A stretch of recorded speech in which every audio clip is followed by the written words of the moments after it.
Conversei com o general Tomás Paiva, né, que é o comandante do Exército. Ele embarcou no final de semana para a Índia, numa missão oficial, e antes do embarque ele conversou conosco.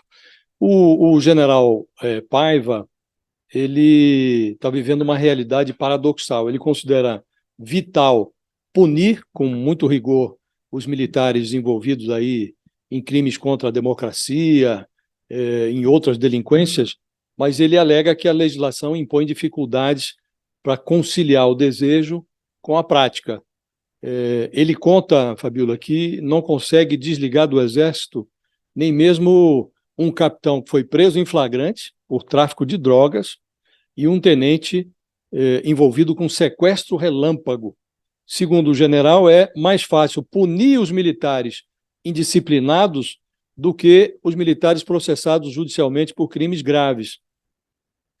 Ele diz que, nas palavras dele, quando um camarada não se adapta à disciplina, eu posso abrir contra ele um conselho de justificação, mas não posso abrir quando o caso está no âmbito da justiça. Aí nós temos que esperar o trânsito em julgado da sentença, e isso demora. Esse conselho de justificação, mencionado pelo general Tomás Paiva, é uma espécie de tribunal de honra dos militares.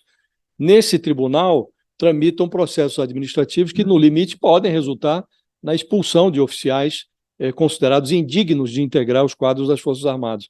Nos processos judiciais, o desfecho é mais lento.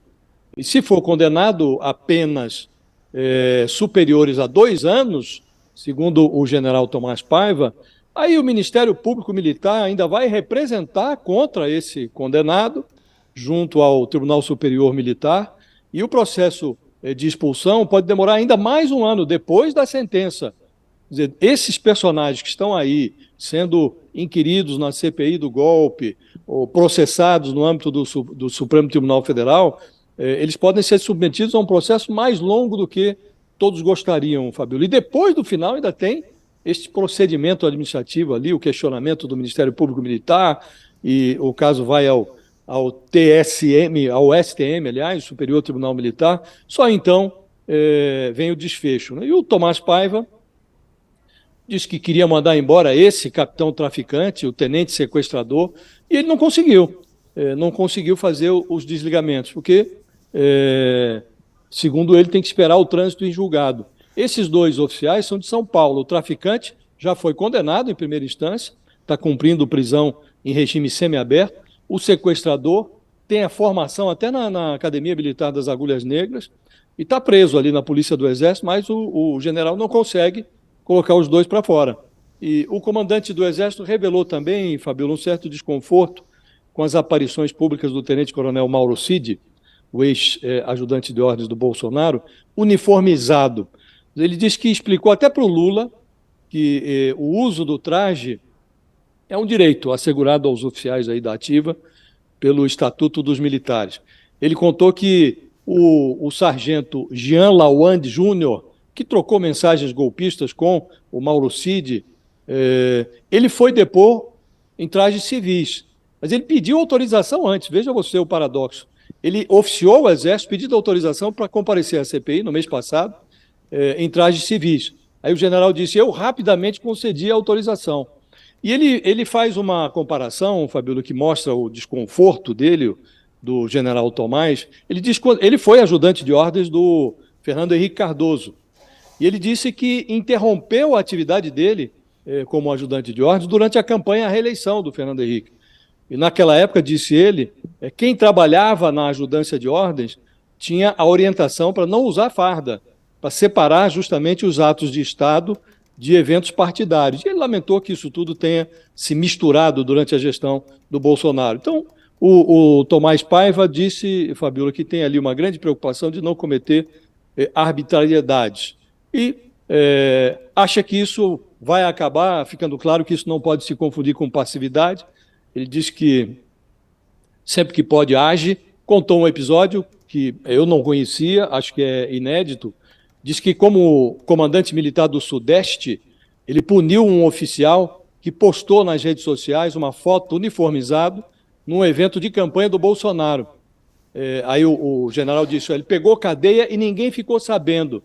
Essa decisão contrasta com aquela outra que foi tomada pelo general que comandava o Exército na ocasião, o general Paulo Sérgio Nogueira, que poupou o Pazuello. Você deve se lembrar, Fabíola, o Eduardo Pazuello subiu num caminhão de som lá do Bolsonaro, num ato de campanha no Rio de Janeiro, e o Exército não puniu o general. E ele disse, de resto, que anulou ali uma nomeação do sargento Lawande Júnior para um posto no exterior, afastou do gabinete de segurança institucional da presidência os militares suspeitos de ter contribuído para a invasão do Planalto por inação. Então, no que ele consegue fazer administrativamente, ele diz que está agindo. Agora, é muito lamentável, né, Fabíola, a gente constatar isso, né, que tem oficiais envolvidos em tráfico de drogas, sequestro relâmpago, e o comandante do Exército não consegue afastar. Imagine o que vai acontecer com esses outros oficiais que estão aí metidos com golpismo, com venda de joias no mercado paralelo e outras traficâncias, né?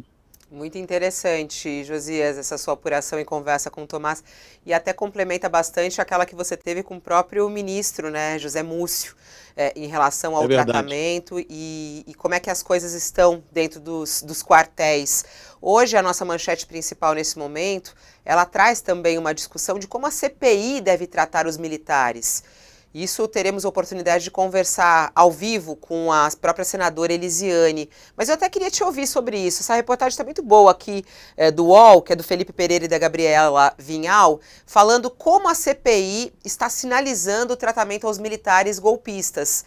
E eles deverão ser tratados como lobos solitários, ou seja, a instituição como um todo vai se livrar, né? E esses que cometeram serão tratados como lobos solitários. Não haverá uma imputação de culpa a Exército, Marinha ou Aeronáutica.